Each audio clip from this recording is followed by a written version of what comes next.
Okay, it's been a while since I've done a vlog. Actually, a little over 3 weeks. Yeah. Oh, what was that? Just a minute. Sorry, guys. Somebody just sent me a text.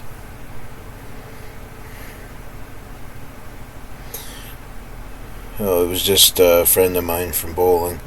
She was telling me who's in net for the Chowder Maroons. Yeah, apparently they're on the road in Strathroy and they're beating the pants off of them. It's 8-0 right now.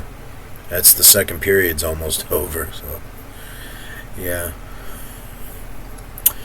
One of my friends and his buddy went over there and saw them, and I guess he's giving her a play-by-play. It's pretty cool, I think. Yeah, so let me bring you up to date on yours truly. Oh, wait a minute. It's probably her again.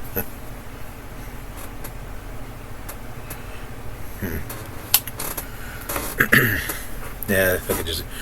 Well, today I got up a little earlier than usual. I just couldn't sleep anymore, and I had my breath. Well, actually, I didn't do the usual. Dad went out to help a family friend build a fence today, so I went for a walk and then came home and had my breakfast, and then had a shower. Sat on the deck most of the day with my mom because it was a gorgeous day here in Ontario today. I don't know how it is where you guys are, but yeah, the only rain that we had was spitting, a little bit of spitting when I was on my way back from my walk, and everything else was just sunny, beautiful. In fact, we're supposed to have summer-like temperatures all the way till next weekend, and then our first real taste of fall begins, if you know what I mean. Yeah, but we're not going to get nearly as bad as Toronto and Northern Ontario get, because Southwestern Ontario hardly ever gets that kind of thing.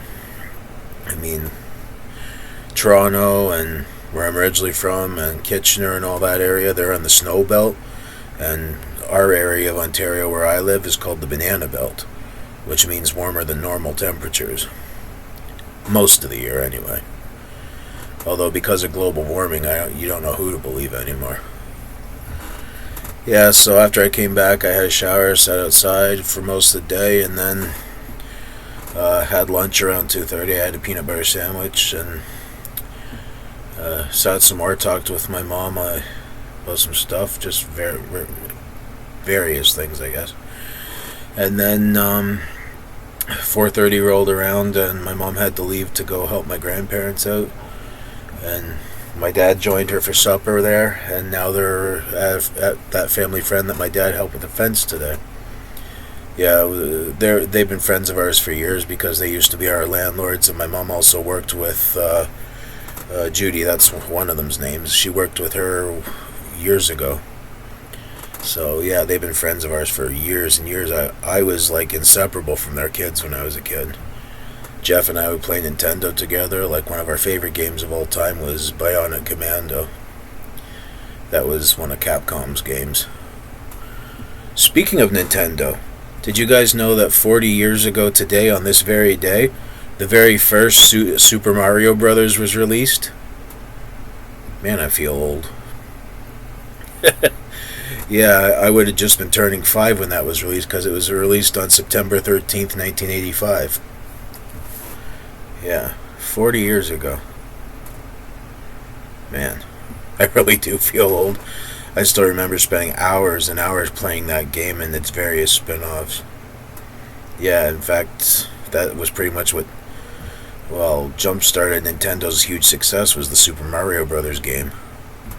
But it wasn't that game that Mario first appeared in. He appeared before that in Donkey Kong, the arcade game, but his name wasn't Mario, it was Jumpman. Yeah, did you guys know that little tidbit? I learned about it because I like to do a lot of reading in my spare time about video games and game history and stuff like that. You never know what kind of tidbits you'll find out. Another thing I found out from back in those days was there was this club in Menlo Park, California. It was called the Homebrew Computer Club, and it was responsible for pretty much jump-starting the whole personal computer empire, because from among its ranks came Steve Jobs and Steve Wozniak, who demonstrated the very first Apple computer there, and they started their company after they were there. And then, of course, the former phone freak, as he was known as, John Draper, aka Captain Crunch. John Osborne, who was the founder of Osborne Computer Corporation, which was the world's first portable computer. Yeah, tons of people from all walks of life pretty much originate from that club. It played a crucial role in technology as we know it today. Yeah, like if it wasn't for all those discoveries and advances in technology, we probably wouldn't be recording videos like we are today. Yeah, huge advancements. I think I also read that Linus Torvald demonstrated Linux there once. So, yeah, he was the creator of Linux, and Richard Stallman was the founder of the Free Software Foundation, creator of the open source movement. In fact, there's a whole movie about that called Revolution OS, about these software visionaries who take on corporate America like Microsoft and the for money companies to create the open source movement.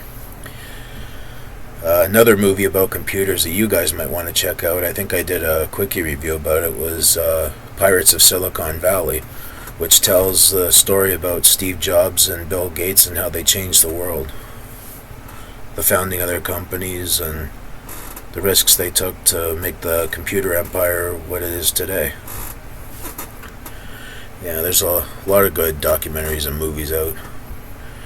Like I touched on in my previous vlog, there's one I really want to see coming up. It's going to be released on Prime next month.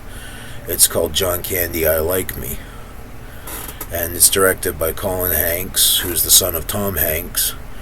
And many of his contemporaries and even his own children speak about their father and what it was like to work with John. And yeah, it's amazing. From what I've seen, it's really well done. I saw the trailer for it. I'll link to it in the description down here so you guys can see it. Yeah.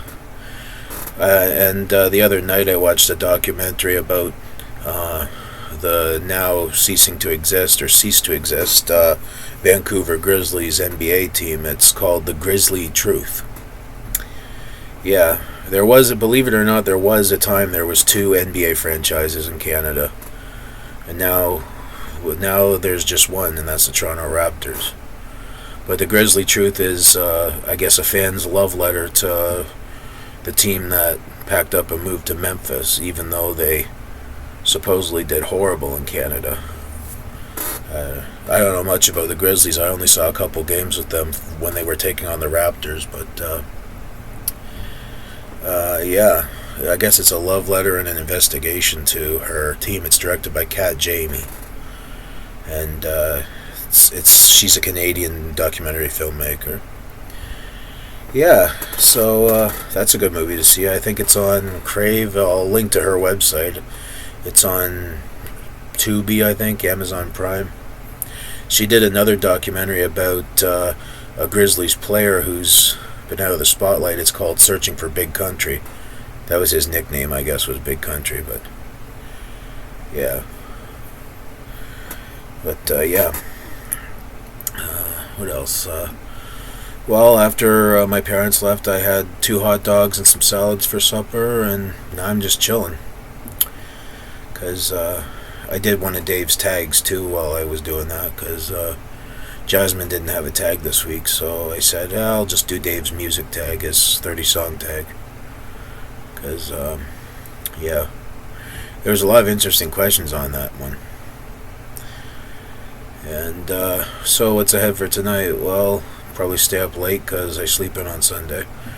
And then tomorrow we'll do it all over again. I don't know what's going on for tomorrow yet, but it's probably just going to be another low-key day. And then Monday the week starts all over again. Wednesday I go back to bowling. Take my revenge out on the pins and everything. Yeah, so it's going to be fun. And then, yeah, just a normal week other than that. Alright, so it's going on 10 minutes. I can't think of anything else to talk about, so I'm going to cut it here. Anyway, I'll see you guys for the next vlog. Later on.